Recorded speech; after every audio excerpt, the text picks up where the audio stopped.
আসসালামু আলাইকুম, hello viewers, কেমন আছেন সবাই? আশা করি সবাই ভালো আছেন। আজকে আরেকটি নতুন ব্লগ নিয়ে চলে এলাম। আজকে রান্না করব গরুর মাংস, আর সেই সাথে আপনাদের সবাইকে ঈদ মোবারক। অনেক লেটে, যদিও ভিডিওটা অনেক আগেই মেক করেছি। এই তো প্রথমে তেল দিয়ে দিয়েছি পরিমাণ মতো, আর দিয়েছি দুটোর মতো রসুন গ্রেট করে। এগুলো ভালো করে ফ্রাই করে নেব। এই তো ভালোভাবে ফ্রাই হয়ে এলে এর মধ্যে দিয়ে দেব রসুনটা ব্রাউন হয়ে এসেছে, এখনই দিয়ে দেব পেঁয়াজ কুচি। পেঁয়াজ এখানে দিয়েছি চারটের মতো পেঁয়াজ দিয়ে দিয়েছি। এই তো ভালোভাবে নাড়িয়ে নিলাম।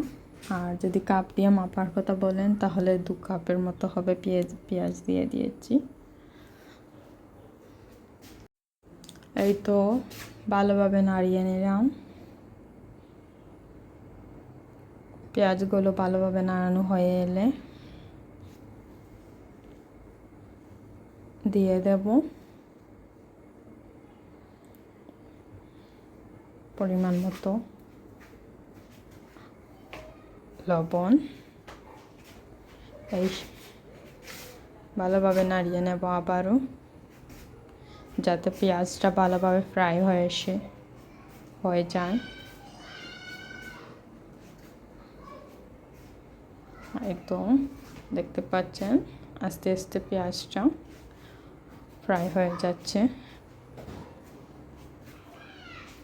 আর এখানে দিয়ে দিয়েছি 2 টেবিলের মতো আদার পেস্ট।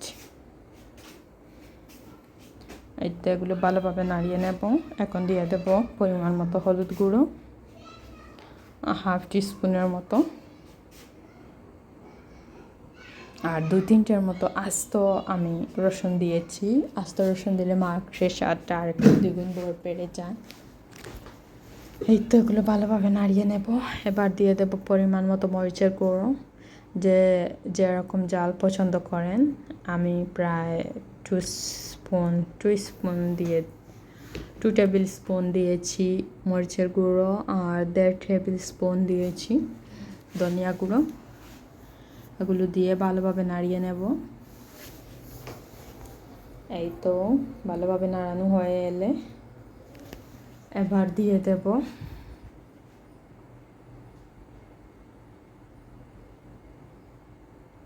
মাংসগুলো, কেটে রাখা মাংসগুলো দিয়ে দেব।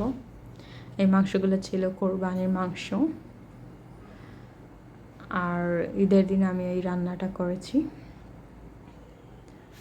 এই তো মাংসগুলো দিয়ে দেব। এখানে প্রায় 2 কেজির মতো মাংস আছে, আর এগুলো দিয়ে ভালোভাবে নাড়িয়ে নেব। এই তো ভালোভাবে নাড়ানো হয়ে এসেছে, তাই ঢাকনা দিয়ে ঢেকে দিলাম। 10 মিনিট পরে এসে দেখুন কত পানি বের হয়েছে এই মাংস থেকে। আবারও ঢাকনা দিয়ে ঢেকে দেব কিছুক্ষণের জন্য। কিছুক্ষণ পরে আবার আমি একটু 5 ফোড়ন অ্যাড করলাম। এই যে দেখুন মাংস থেকে অনেক পানি বের হচ্ছে।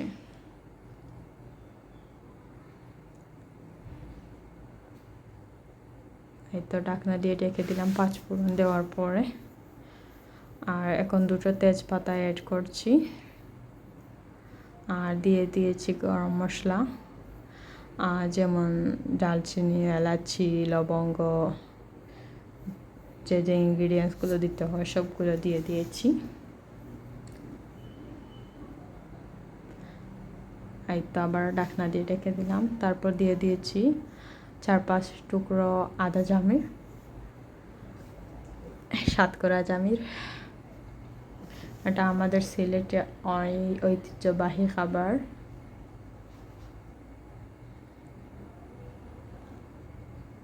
এই তো ভালোভাবে নাড়িয়ে দিলাম। তারপর আবারও ঢাকনা দিয়ে ঢেকে দেব।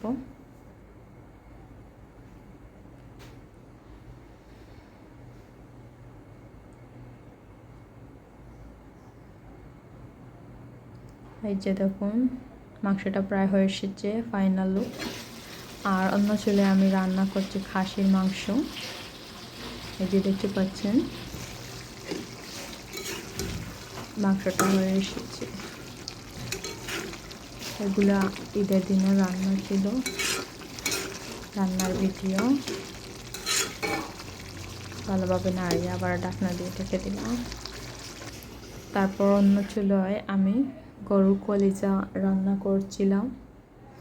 আর এই ভিডিওটা ছিল ঈদের আগের দিন। এখানে দেখতে পাচ্ছেন কাঁঠাল, আর এখানে আমি কিছু পিঠে তৈরি করেছি ঈদের দিনের জন্য। এই তো এগুলো আগে বানিয়ে রেখেছিলাম।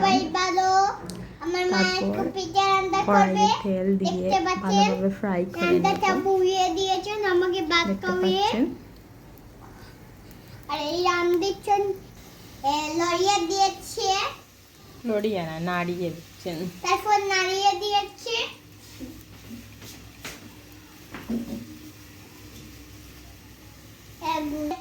10, 11, 12 আম্মু তুমি কি জানো?